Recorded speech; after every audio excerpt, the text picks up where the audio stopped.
engine main switches. Fine, got it. Warning up at the master list. All clear, green.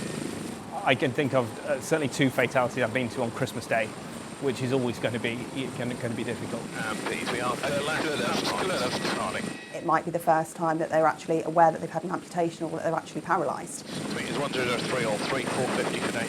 The profile, the news, the tragedy is nothing to what that parent feels when you tell them that their child has gone.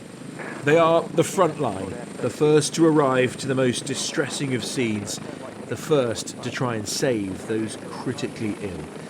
All of them are impacted in a way that's rarely told.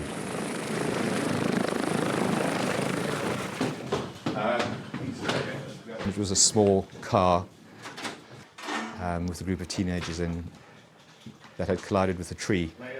Grant has worked as a paramedic for 30 years, the last 10 with Devon Air Ambulance.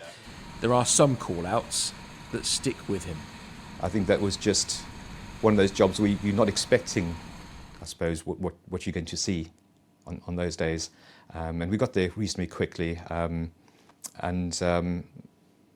think three of these young people actually died in the scene, which was quite difficult. And it's trying to give the best care you can for everybody on scene, and they were quite severely injured. And it's always a shock to the system when you get to those jobs. So yeah, it can be tricky. Yeah. This is the ripple effect we so often hear about. So many affected by deaths on our roads, beyond just immediate family. On the major trauma ward of Devon's largest hospital, Derriford in Plymouth, the beds are nearly always full.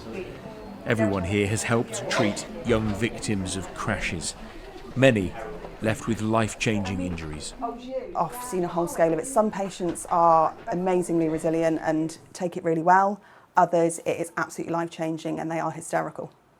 It's a full spectrum of sort of things we see here, and then we have to just kind of work off how they've reacted and what we need to do for them in that moment.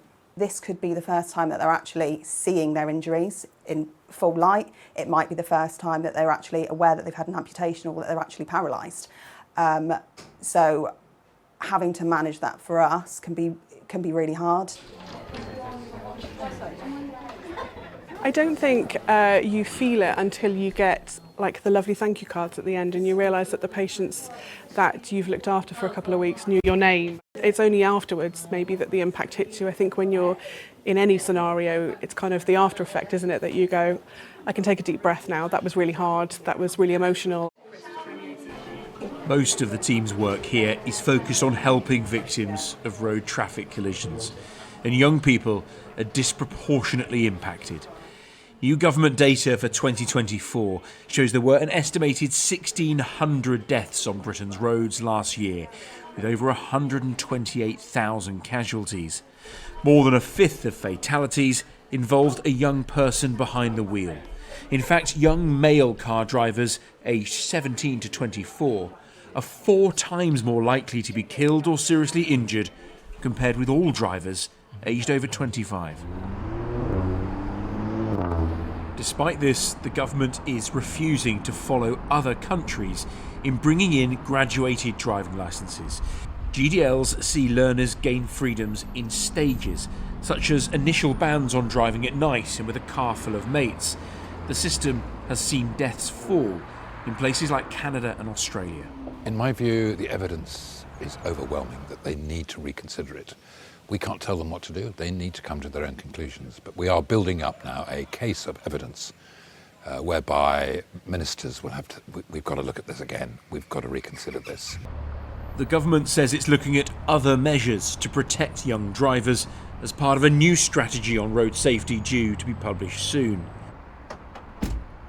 But for those dealing with the fallout of road deaths, tougher rules would be welcome. I think GDL is part of that safe system. I believe in evidence-informed practice, and for me, the evidence from Canada, from other parts of the world, is really strong. I believe that GDL saves lives. I've got 4 children. One of them, in a couple of years, will be driving. I, as a parent, will be making sure that a similar structure to GDL is in place to try and keep her safe. The loss of any life is tragic and affects a lot of people and the clinicians as well. But I think when there's a young person that survives as well, and they've got to walk with that for the rest of their lives, and it more than likely would be one of your friends. What's the toughest part of your job? That's a good question. What's the toughest part of my job? Interestingly, I don't think it's looking after the trauma patients, because I think for the trauma patients we're so focused and we're so resourced. But the toughest part is talking to the relatives. I get huge satisfaction from doing it well, but I can remember the face of nearly every relative that I've ever spoken to. Those relatives will join others in Westminster in a few weeks to launch a new campaign urging the government to go further. What is clear is that the number of young deaths on our roads has an impact that spreads far and wide. Dan Whitehead, Sky News.